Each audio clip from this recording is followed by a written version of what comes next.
Hai, selamat datang kembali di Katukat. Zombie kembali muncul dari Korea Selatan, kali ini melalui film #Alive karya sutradara Iljo.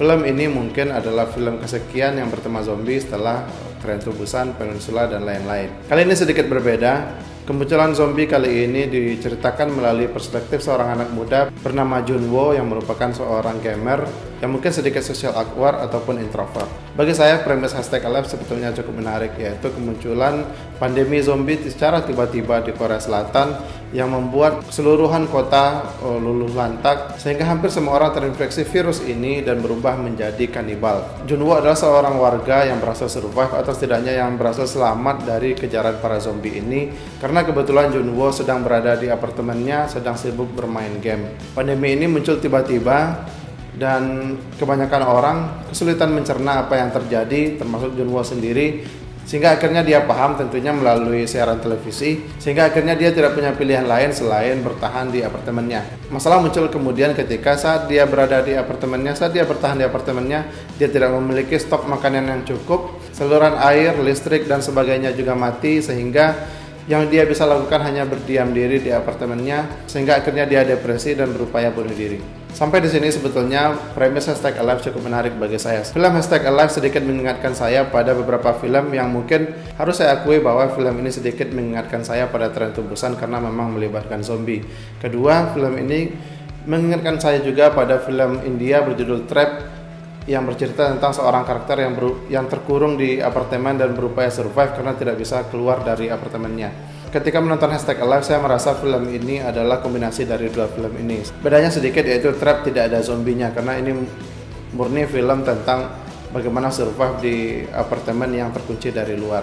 Menonton film #Alive bagi saya cukup menarik, cukup seru karena film ini menggunakan sudut pandang seorang anak muda milenial generasi kekinian di mana seluruh aktivitas, seluruh kegiatannya dipengaruhi oleh teknologi. Dia menggunakan drone untuk mengintai para zombie, bahkan untuk melawan para zombie, walaupun sebetulnya ini juga sindiran kepada kemajuan teknologi karena ternyata tidak selamanya kemajuan teknologi bisa adaptif dengan pandemi seperti ini. Salah satu contohnya yaitu ketika ternyata dia menyadari seluruh perangkat yang dia miliki berbasis wireless sehingga dia tidak bisa menyalakan radio yang sangat membutuhkan jack konektor 35 mili. Ini mungkin adalah sindiran bahwa ternyata kemajuan teknologi tidak selaras, tidak adaptif dengan kemunculan pandemi seperti ini. Satu hal yang menarik dari film ini, di awal digambarkan bagaimana virus ini terbentuk, bagaimana virus ini membuat tubuh orang yang terjangkit bermutasi menjadi zombie sehingga akhirnya menjadi seorang kanibal. Satu hal yang sebetulnya tidak diperlihatkan oleh film-film zombie lainnya menurut saya. Dan ketika menonton film ini, mau tidak mau saya akui bahwa saya terpaksa membandingkan film ini dengan Train to Busan walaupun sebetulnya tidak fair. Karena treatment kedua sutradara ini jelas berbeda. Tapi karena ini melibatkan zombie, mau tidak mau saya harus membandingkannya dengan Train to Busan pendahulunya. Berbeda dengan Train to Busan, film ini saya rasa tidak melibatkan zombie segitu banyaknya seperti yang kita lihat di Train to Busan. Mungkin ini adalah strategi sutradaranya untuk meminimalisir ekstras, yang mana untuk menghadirkan begitu banyaknya sebuah gambaran pandemi zombie dibutuhkan ekstras yang banyak. Karena ini menggambarkan sudut pandang seseorang yang hanya survive di dalam sebuah apartemen, tentu saja zombie yang dibutuhkan tidak perlu sebanyak yang diperlukan seperti kita lihat di Train to Busan. Tapi satu hal yang bagi saya miss di dalam film ini, pertama selain make up-nya yang tidak terlalu menarik ya, tidak terlalu believable untuk sebuah zombie, yaitu adalah gestur dari zombie itu sendiri yang mana saat kita menonton Train to Busan kita terpesona dengan aksi teatrikal para zombie ini yang saat melakukan pengejaran sangat kolosal, sangat brutal, seperti layaknya seorang zombie yang sangat menakutkan dan menyeramkan. Tapi di #Alive hampir semua zombie ini bisa dikalahkan dengan mudah, seolah-olah zombie ini hanya transformasi dari manusia yang memiliki kebrutalan sedikit lebih banyak daripada manusia normal. Tapi bedanya yang membuat saya salut dari film ini adalah zombie di #Alive digambarkan memiliki tabiat memakan daging manusia yang di Train to Busan tidak diperlihatkan sama sekali. Di Train to Busan semua zombie hanya menggigit leher korbannya, mengisap darah, sesimpel itu saja. Tapi kalau di #Alive ada sebuah scene yang menggambarkan bagaimana orang-orang ini memakan daging para zombie lainnya yang membuat para zombie ini sedikit terasa lebih brutal. Yang menjadi catatan saya di film ini saya rasa adalah kurangnya kemampuan film ini untuk meyakinkan kita bahwa si karakter Junwoo ini berusaha bertahan di tengah pandemi zombie yang menakutkan di luar sana.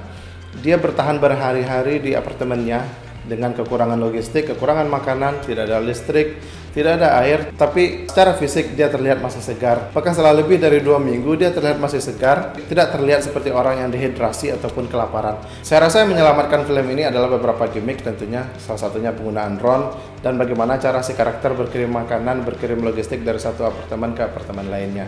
Kemudian kemunculan beberapa karakter baru di midpoint, terutama ketika si Junwoo karakter utama depresi dan berupaya untuk bunuh diri. Saat midpoint ini ketika kita disuguhkan sebuah adegan ketika Junwoo depresi dan berupaya mengakhiri hidupnya, dimunculkan karakter baru yang membuat film ini memiliki nyawa baru bagi saya. Kemudian catatan saya lainnya yaitu bagaimana koreografi di film ini tidak berhasil dimaksimalkan, terutama ketika karakter Yubin berupaya melawan para zombie di tengah sebuah upaya untuk mitigasi dari apartemennya menuju apartemen lainnya. Saya membayangkan jika saja adegan pertarungan ini dikoreografi sedikit lebih baik, mungkin ini akan membuat film ini tampak lebih seru.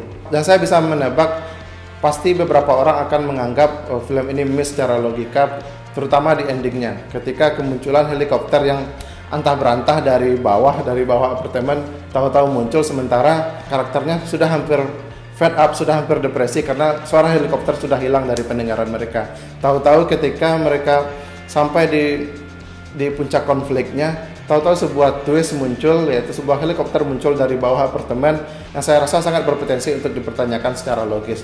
Tapi bagi saya film ini cukup menarik di tengah pandemi COVID-19 yang tidak ada habisnya, karena film ini lagi-lagi mengingatkan kita dan saya rasa cukup dekat dengan keseharian kita saat ini, di mana karakter Junwoo adalah kita semua yang merupakan gambaran dari kita yang berupaya survive di rumah kita masing-masing, di mana di luar rumah kita bisa melihat seolah-olah zombie berkeliaran yang siap memakan daging kita.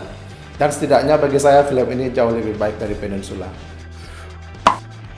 Demikian reviewnya. Like video ini jika suka, dislike jika tidak suka. Jangan lupa berikan komentar dan subscribe channel ini. Itu saja, salam sinema.